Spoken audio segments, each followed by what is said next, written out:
Aloha, everybody, and welcome to Faith and Family First. I'm your host, Eva Andrade. I'm here with Marcus Oshiro, and today we're going to talk about some outrageous things that are happening right here in the state of Hawaii, including some court cases. So let's chat about that.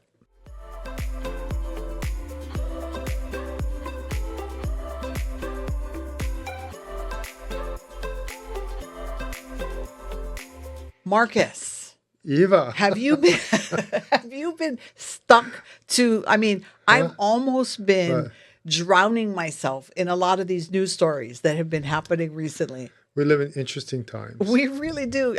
We would think that Hawaii would escape some of the craziness, but it hasn't escaped us. No, we're part of the great United States of America. We are, and because United States of America, and you know, like right now we're watching a hurricane.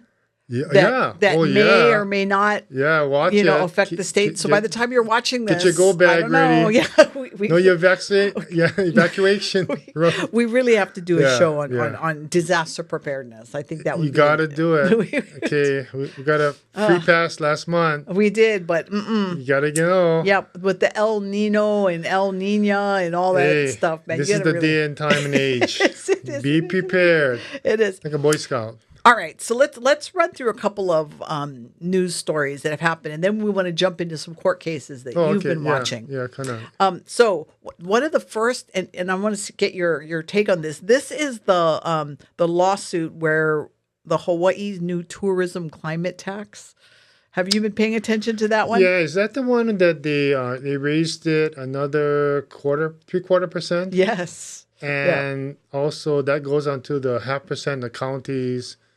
So it's going to make it one of the highest taxes for visitors and kamainas staying at hotels, and motels. That's what prompted the lawsuit, right? Yeah, and then this is also on the cruise ships, right? Yeah, never before, right? The Cruise Lines International Association, they filed a lawsuit now. Yeah. And they're challenging the constitutionality of Hawaii's recently enacted tourism tax. Yeah, because they're not docking at the hotel in Waikiki, right? Aren't they going to be docking at? I thought it was always in the same place that they docked. Harbor, the piers out there. Mm-hmm. That's my understanding. So, but they're being assessed this tax. It's crazy. So what they're saying is that the law imposes an 11% tax on gross cruise fares, prorated for days spent in Hawaiian ports. And then there's a possibility, though, of an additional 3% tax surcharge at the county level. So that would bring it up to 14%. Right. Like if they sail between Oahu and Kauai, Maui, Hawaii Island. Mm-hmm. Oh, yeah, I can see that. Well, so the court hearing is actually scheduled for later October. So we're going to have to watch this one and maybe come back and talk about it. Because then I think it'll be interesting to see what happens, I'm kind of interested to see how far they want to go and who's defending the state. I guess it's going to be the Attorney General. Yeah, I would think so. Well, there's a presumption that it's legitimate, it's constitutional. That's the presumption. So they got to carry and prove their case that it's unconstitutional and violates maybe some federal interstate commerce law or, maybe federal legislation, federal law. Well, I tell you what, I've had recently I've had people come in from the mainland and do trainings for us. And plus I have family that has come in and they talk about the prices. I mean, especially if you're shopping in Waikiki or the Ala Moana area, it's happening across the state, but that's where the tourists tend to like to shop, right? It's in those areas. Yeah. Ala Moana is a great place to shop. Yeah. Well, I like shopping at Ala Moana. Me too. But the prices are unbelievable right now. Well, we can talk about that, but it's somewhat going to be related to the recent tariffs. The tariff, we're going to have to dedicate a whole show to the tariffs, I think. That's affecting a lot of retailers locally now. It is. Okay. It's all connected. It's all connected. So we have to stay tuned for that. Big, beautiful world. While we're talking about big, beautiful bills and world. Act. And it's an act now. It's an act now, yes, now that it's signed. Okay, the other interesting thing is how about the indictments over the Red Hill spill cover-up, right? So 2 civilian workers, they've been indicted by federal grand jury for providing false information to the U.S. Navy following that huge fuel spill. And here's the difference. So the Navy originally reported that there was only 1,618 gallons spilled, but it was actually 20,000 gallons. Oops. I would say that's a pretty big difference. How much? 1,618 is what they reported. Okay, 1,618 gallons. But it was 20,000 gallon spill. Oh, that's a big difference. Yeah, absolutely. Wow, that's not a rounding error, right? Yeah, no, it's not. And so 2 civilian workers, they've been indicted now for lying. 2 civilian workers. Okay, so these, by a federal grand jury, they've been indicted. Okay, so these are not naval But officers, sailors. These are like contractors. Yes, who reported to the Navy. And then the Navy gave their so there's some shenanigans. Well, you know what? That's probably on the bottom tier, level of expertise. Okay, I'm civilian contractors coming in under contract. But there's always a higher chain of command. Okay. Well, I know, but here's the thing. I'm not an expert, but I think I would know a difference between 1,600 and 20,000. Yeah, well, I mean, a spill is a spill. That's pretty big. So the allegations are there. There's a presumption of innocence, right? But they've been indicted. It's going to roll out, and you know what I mean. They're going to want to talk to other people too, not just these 2 individuals. They want to talk to everybody in the chain of command, because somewhere along the line, someone didn't check. Somebody's head. Well, and they allowed it to go. Heads are going to roll. Yeah. Yeah. But I'm glad it's coming out. Because, the poor families, this was the a kids. big thing in Hawaii. Right? Oh yeah. No, this is a big deal, right? Remember, like there were Shut hearings. Down Red Hill, Red people Hill. had it on their bumper stickers. Right. Ernie Lau for president, governor. Yeah, so people in Hawaii know what we're talking about. But in case somebody's listening and watching that is not from Hawaii, it was a big deal. This was a big deal because this happened back. It was in Thanksgiving of 2021. I remember that, and it contaminated the drinking water well. And 6,000 residents were affected by this, this spill. That aquifer is priceless. You cannot put a price upon it. So it led the Navy to finally resolve and to clean it up and to ensure that no more fuel would ever endanger Hawaii's pristine aquifer that was and water. Horrible, because it's almost like 2/3 of the island. Right. Tap into it. So it's important. That was horrible. It's interesting because the indictment, it alleges that the accused redacted. So the 2 guys that were civilian workers that were accused, they redacted data and misled Navy officials. So this was an intent thing. Yeah, I feel for them. I feel for their families. But again, there's a presumption of innocence until proven guilty. We'll see.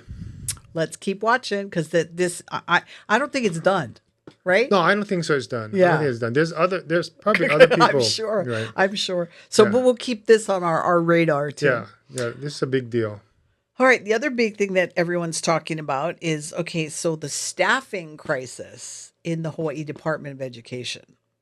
Have you been following that one? I kind of looked at that. That's your annual event every year when you're getting ready for school. You kind of like taking a tally of where there's unfilled teacher positions in the DOE.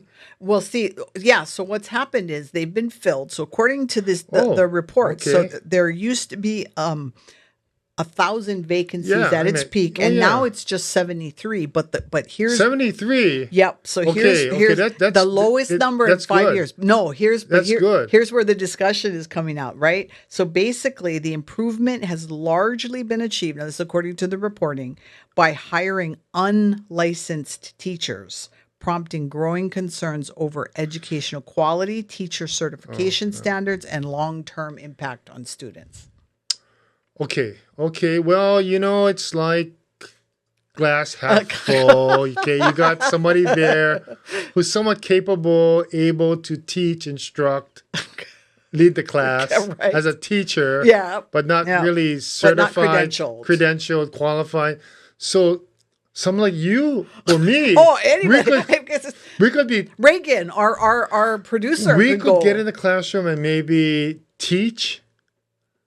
Well, Well, but in the yeah, old days, sometimes people taught because they had experience, right. right? Yeah, But yeah, life life experience. experience. Yeah, right. But you can't tell me a 28-year-old has life experience. Well, they do have some experience. I think so. Well, life experience though. Well, yeah, I mean, you can think Hard, to be a a lot can young happen adult these today. days. You trust Regan. She tells you she's lived a long life. How old are you now? It's hard, isn't it, Reagan? Yes. Yeah, quarter century. That's a long That's life. a long time. That's Okay, a but long anyway, time. so they're trying, okay, but at least you got someone there, 73 pukas. But you know what this means, right? Yeah, As an ex-legislator, you yeah, know now what's happening, right? right, Behind the scenes. right. Policymakers are starting to think, okay, are there, certain Well, things we have to do no, to stop it's this? a whole issue Right. about how do you go and grow your own, what's Right. happening at the University of Hawaii, School of Education. Is it aligning with the needs of the Department of Education, private schools?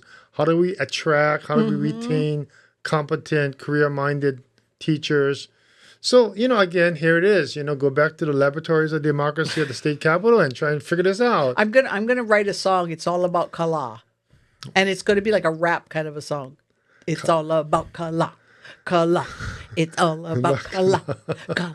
Okay. Well, Like it's all about the bass. We just use the same thing, right? Drive slow. I'm listening to Kalapana. Oh yes, and C and K, Right, right? okay. Olamana. Let's Right, go back to those yeah. days where breathe it in, breathe it in. Okay, calm down. Yeah, calm down. Okay, so that's going to be on our radar because obviously we're going to see some legislation probably this coming session. Yeah, and I think they'll have some ideas. I think the superintendent and the board of education will huddle together with the respective House and Senate leaders and education chairs and kind of put it together. Yep. Yep. Figure it out. And I want to hear, I always like to hear both sides. Like I want to hear like how this happened. I mean, were they just trying to fill seats or are we talking about people that could actually really teach a class Yeah, because they do have, maybe they're short a few credits, or maybe they're in that what's the the twilight zone of verification, quantification, getting the transcripts, travel. Maybe they traveled in from outside, Yep. and they're waiting for their there's a bona fide documents to come in, right? story behind there, right? Yeah, there's a big story, probably a good story. Let's wait for that story. Yep.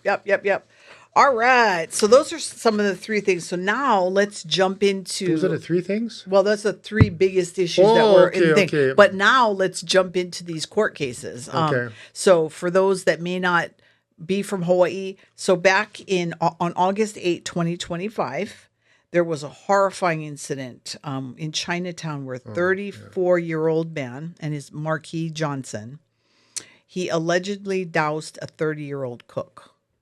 Now, the story that's coming out now is that Johnson had he had some issues. He was complaining that he had some hate crimes against himself, and so he was carrying around a lot of anger and angst. Now, the victim, this 30-year-old cook, Lassen Robert, was Micronesian. Oh. So Yeah. now the question is, did Johnson commit a hate crime? Right? So that's kind of where we're at, right? Yeah, let me now I kind of remember this. Okay, yeah. So that's currently being battered about by different commentators, observers on whether or not the current charge, I think the charge is first degree assault. Because it's assault like with a deadly weapon, and causing serious injury or damage Now, isn't to that the victim. So that fits the requirements of assault in the but first isn't degree. isn't that some of the discussion though, is whether it should be assault or actually attempted murder, right? I mean, that's kind of they want attempted murder. Some people are asking for attempted I think murder. there was one commentary who a former prosecutor, now professor at HPU, I think, criminology or criminal science, did suggest that they might want to look into whether or not upgrading it from a assault one charge, which is 10 years, to something more serious like a attempted murder charge, 20 years plus, or maybe no, assault one is 20 years. That's a class A, but longer for life term with probation maybe. But that's a question that brings in the element of proof of mental state of mind, mens rea, Did the person intend to kill the cook coming off work? You know, that's a question. So they're going to be looking at it. They're still starting the investigation, but at least at this point in time, he's been charged, and I think he's being held without bail or high bail. Maybe a high bail like $500,000. Okay, 500,000 is equal to $500,000. Yeah. Okay, that's a lot of money. That's okay. Kala. It's all about Kala. Do I got to sing the song again? Let's mention the interesting part about this particular defendant. Well, it's interesting because who is this defendant? What give us some background, remember? Yeah, so the court records show that he filed prior complaints of civil rights violation and alleged violent attacks against him that left him traumatized. Yeah. And in fact, wasn't he mistreated by police too? So he was awarded, I think, in a settlement brought by a civil complaint against the Honolulu Police Department. Correct. They settled, and he got some amount of money. Kala.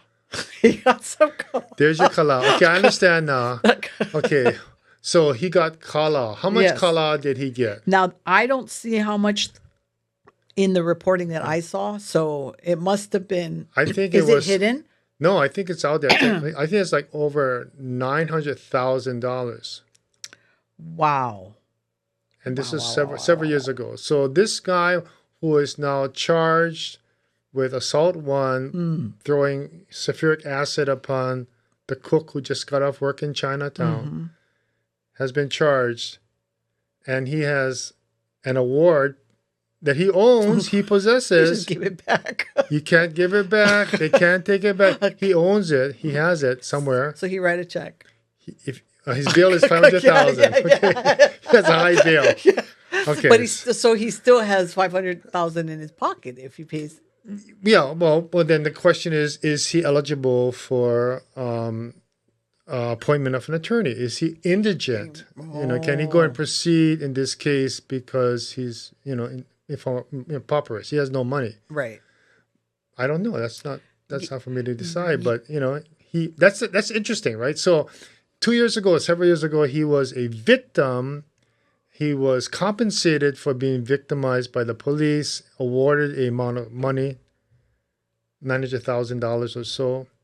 And now here he is now being a defendant charged with a very serious, horrific assault one charge, punishable up to 20 years. Which could be upgraded, right? Because what they're saying is that the prosecutors are thinking about elevating the charges. I guess they're, right now they're doing their investigation and trying to figure out. But the question part is, it's another element of proof of intent. Did he intend to kill the guy? Right. And that's going to be what they're going to find in the discovery. And there was a motivation also racially based. Yeah. So it's a hate crime, right? It's horrible. So if you believe, right, because all of this is what's being reported. There's alleging in here and all this kind of stuff. But once you sift through all of this, it's horrible. Anybody to experience, like, this is terrible. The acid attack, that is just... this is like the third one that has occurred in the last several years, right? And that, so... but it's pretty much rare in Hawaii. So it has happened a couple of times, but it's pretty rare. Recently. So do you think that the law right now, the way it stands, adequately covers these cases? Or do you think the legislature needs to come back and revisit some of these laws? Off the top of my head, I think the laws are adequate. These happen so far and few in between. It's horrible for the victims because those are permanent lifetime injuries.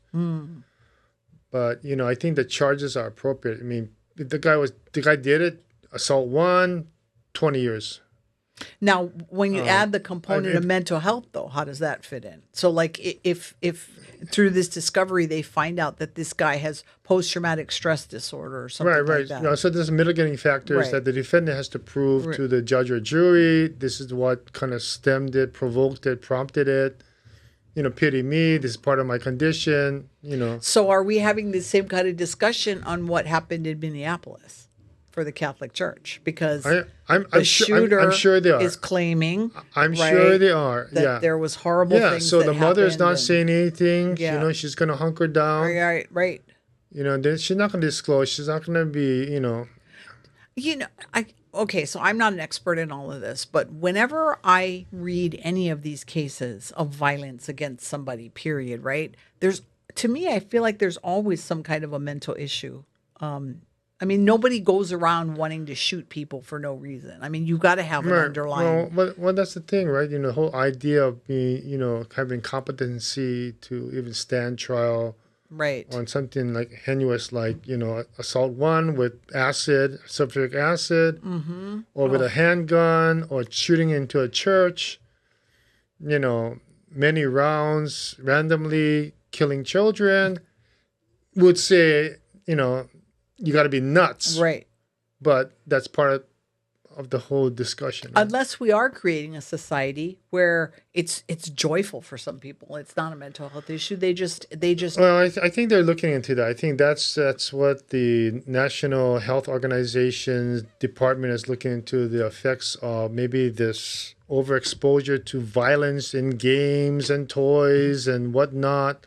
And we're going to be talking about that in the next show. We talk about making Hawaii healthy again. Yes, that's right. So we'll talk a little bit more about that. But there was another case too that arose. The guy was just sentenced maybe last week for a 10-year sentence for a illegal handgun, a ghost gun, and possession of methamphetamines. Yeah. Okay. What's interesting, this gentleman here, I think he's like 38 years old, from Waianae.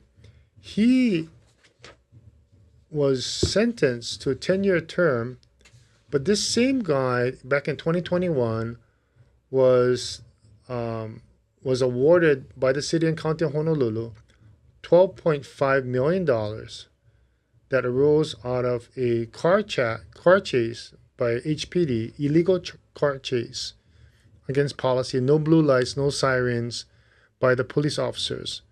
They basically, and this is taxpayer money. Yes, well, it's yours and mine, right. Everybody else. So right? we paid for this. Yeah. Yes. Okay, so 12 point, but it was legitimate because they drove him off. He crashed the car. Some other people got terribly hurt. I think it was like the driver has brain damage. Yeah. So this is Sinapati. So he's a driver. Another one of the passengers is partially paralyzed. And they're young now. For the rest of their lives, I think it was like $50 million for the entire suit. Okay. Yeah. The officers are in various stages of appealing their termination or their whatever happened to them. That's going on. But this gentleman here was just caught red-handed, did not fight and got sentenced by the federal court. He's going to serve 10 years in federal penitentiary. But he holds on to that $12.5 million. Jeez. So here we go with the kala again. Oh my gosh. When they said money is the root of all evil. I think there was some wisdom to that. I think it's the love of money that's the root of all evil. Money in of itself is not bad. I had the same discussion with Jim one time. I said, and then Jim goes, "It's the love of money." Yes, the fixation on it. So so this guy, young man, I think he has a wife. I think he has children. So at least the innocent parties in this terrible thing that happened, right? This young person, right? I mean, for all the wrong reasons, probably. But anyway, they have some resources while he's away for 10 years. So my understanding is the officers, part of their argument is that in the claim itself, they're changed the terminology from accident to collision, right? Which they believe it hurts the case against them, right? Yes. Because if it's written as an accident, then an accident is an accident. Yeah. Collision it goes back to intent. Right. Well, so in a way, well, there's a lot of, I know there's some steps to get there, but that's a big, it's a big terminology. Yeah. Oh my gosh, that's great. So do you think that Hawaii should revisit police pursuit policies to reduce any further risk in the future on these high-speed chases? I think the current policy right now is to avoid these kind of pursuits. If you do it, definitely you got to be cognizant, aware of the surroundings, the traffic patterns, your blue light working, Is it going to create more danger from a fleeing vehicle, whether the person is, high on drugs or drunk out of their minds? those things have to be considered. Sometimes maybe you just gotta let the guy go, and catch up with him later on, or find out later on through investigation. But you can only pursue, a fugitive only so much until you endanger the welfare of the entire community, especially those on the road, right? Right, because even if the police officers are excellent at their job, when you add speed and adrenaline and all that stuff that happens, right? I mean, accidents can happen. I think there's been a policy right now. I think a couple of years ago there was a guy that they pursued almost half the island from Honolulu all the way down to Hauula. Yeah, that was nuts. Because they were following him, but they didn't want to accelerate, overtake him, force him off the road. They just kind of followed him, right? So because it's happened in Makaha, right? That community they've just, it feel like they've had blow after blow after blow. So what do you think, in your heart of hearts, can happen to bring some healing between the people in Makaha and the police department? Because it just seems like they just keep getting a lot of stuff happening out there. Well, this happened, let's say 5 years ago, 4 or 5 years ago. So I think this was just a rare incident. These are the bad apples. Well, I'm calling it, these are the bad apples. Okay, maybe acted inappropriately, made the wrong choice, spur of the moment choice. They made the wrong decision. They're going to pay for it. And you have these victims who maybe were involved in something bad, but they were still victims of this horrendous crash. I think that has gone past. I think the community is moving on to what's going on today with so much firearms being out there, ghost guns being out there, and really trying to do their best to take care of themselves and reclaim their community for themselves and their families. So I know that Pastor Allen is doing a heck of a work out there. I know. With the schools, with the athletic, advisors and counselors out there. They're doing some really good work. Working with Steve at the prosecutor's office, working at the local police force there. So that's what you're going to need, right? It's a kako thing, right? We're all together. All right, so not a kalate, it's a kako thing. Yes, the kako. I love the kako better than the kala. Yeah. So all right. At the risk of making our viewers and listeners roll their eyeballs out of their head, like they're going to roll it all the way back in their head. This is only going to get worse if we legalize gambling and marijuana. Oh, definitely. I bet you $5. No, you know that I'm bad at betting. Okay. You know that. No, I bet you lunch at McDonald's. Chili and rice at Zippy's. We have so many things we need to be fixing before. I mean, I don't care that there's some potential revenue out there. I think it's going to be detrimental and dangerous. I'm going to oppose any form of gambling in Hawaii until the cows come home. And I don't expect the cows to come home anytime soon. Okay? I got this hat that says right here. What does it say? Free speech. I'm going to use my free speech rights as an American citizen, a citizen of the state of Hawaii, which I love. I'm going to fight gambling. I think gambling is a terrible, terrible idea. It's the plague that will affect us for generations. It's Pandora's box. So you watch.